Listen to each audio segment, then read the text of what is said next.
Jornal da Globo. Oferecimento. Bank Boston. Invista no melhor gestor de fundos de ações do Brasil. Jornal da Globo, com Ana Paula Padrão. Boa noite para você. Vai ser preciso que cesse a comoção gerada pela lenta agonia de João Paulo II para que sejamos capazes de melhor analisar os rumos que ele deu à igreja. Por enquanto, ainda é difícil dizer se ficará mais de seu conservadorismo religioso ou mais de seu progressismo social. Durante seu papado, a Igreja Católica perdeu mais fiéis do que em qualquer outro período. Mas também ainda não se pode dizer que foram as posições excessivamente tradicionais de João Paulo II as responsáveis pela dispersão do rebanho. Fato é que, independentemente das opiniões que expressava, o Papa peregrino tinha um imenso carisma. Prova disso são as imensas filas que se formam desde ontem na Basílica, onde o corpo do pontífice está sendo velado. Os funerais no Vaticano são o principal assunto de hoje do Jornal da Globo. Pompa e cerimônia, a força da tradição nos rituais fúnebres de João Paulo II. Cardeais brasileiros voam para o Vaticano. Dom Cláudio Umes, gripado, será o último a embarcar para Roma. As velas acesas na terra natal do Papa. Poloneses iluminam a noite por João Paulo II. Lembranças de João de Deus. A emoção de quem esteve perto dele no Brasil. Isso e muito mais agora no Jornal da Globo. Durante toda a vida, João Paulo II viajou o mundo para estar perto de seu rebanho. Agora, os fiéis retribuem a dedicação. Não há frio ou desconforto, não há cansaço que impeça a multidão de dar adeus ao Papa. Desde que as portas da Basílica de São Pedro foram abertas nesta segunda-feira para a visitação pública, milhares de peregrinos já foram prestar as últimas homenagens a João Paulo II. Numa cena emocionante, o corpo do Papa atravessou, sob aplausos, o mar de católicos que lotavam a praça. É o que mostra o enviado especial da Rede Globo ao Vaticano, Luiz Fernando Silva Pinto.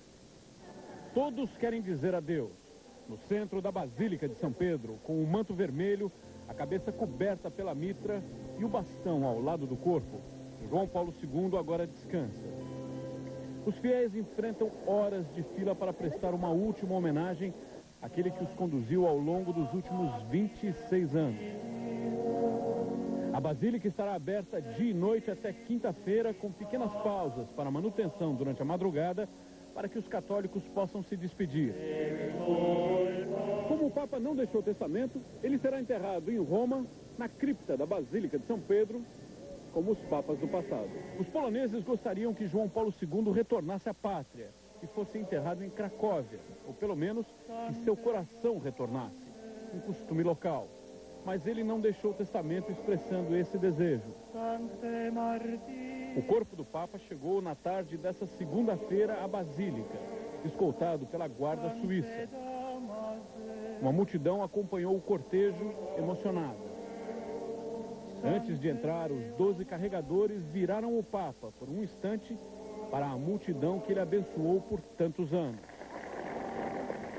A cerimônia celebrada pelo cardeal carmelengo Eduardo Martínez Somalo, encarregado da administração do Vaticano até a eleição do novo Papa, os cardeais despediram-se um a um de João Paulo II. Mais cedo, o mesmo cardeal presidiu as cerimônias do velório fechado ao público, na Sala Clementina, que fica no Palácio Apostólico, perto dos aposentos do Papa.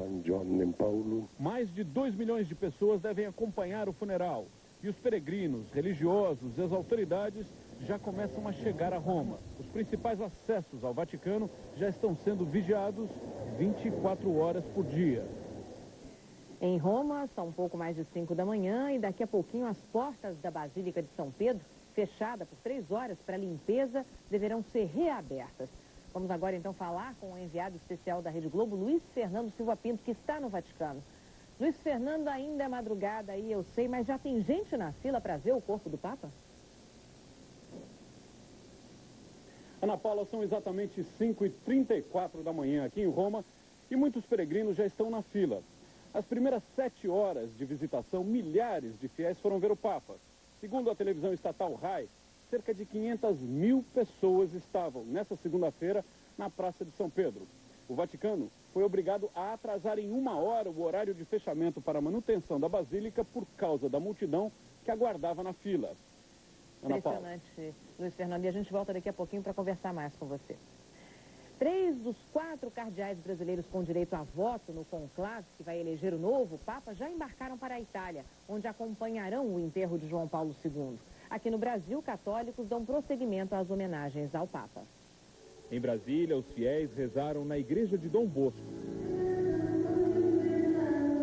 Em Belo Horizonte, a missa foi na igreja de São José, no centro da cidade. Ao lado do altar, uma foto do Papa. Em São Paulo, igreja cheia na noite desta segunda-feira. Na tradicional paróquia de São Judas Tadeu, foi celebrada a Missa da Esperança, com orações para aqueles que já morreram. Os católicos homenagearam João Paulo II. Dom Geraldo Magela, presidente da Confederação Nacional dos Bispos do Brasil, também celebrou uma missa em Salvador, antes de partir para o Vaticano. Ele é um dos 4 cardeais brasileiros que vão ajudar a escolher o próximo Papa. Como no conclave todo eleitor é também um candidato, Dom Geraldo Magela disse não estar preparado para tão alto cargo. Eu já tenho dito, né?